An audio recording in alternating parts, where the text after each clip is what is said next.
Dinleyirdik klasik Qaraqan treklerini, hislerimizi bütün dünyadan gizledirdik.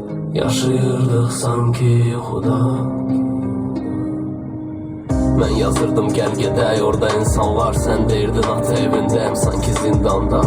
Boğulurdu içimizdə qiyam.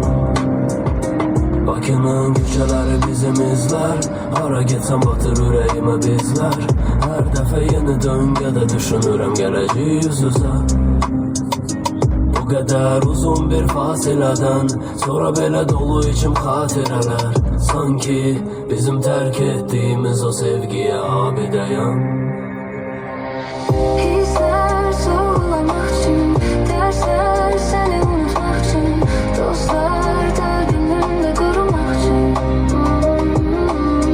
yaddaş yaralamak için, tesirler keseceğim tekli kim olduğumu anlamak için. Ama yağış ama keder, seni salır yadırmada.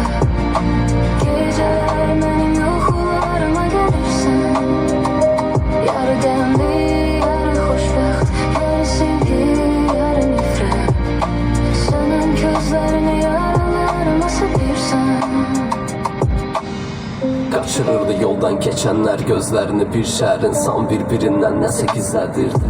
Qəlblərin içində sönürdü inan.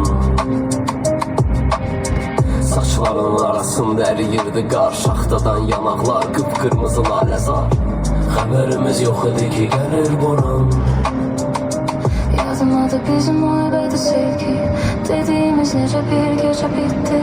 Elə bildim zarafatı taleyin ama ciddi. Küləklər aldı saçlarını, üstünün itdi kölgələrdə. Söylədin dön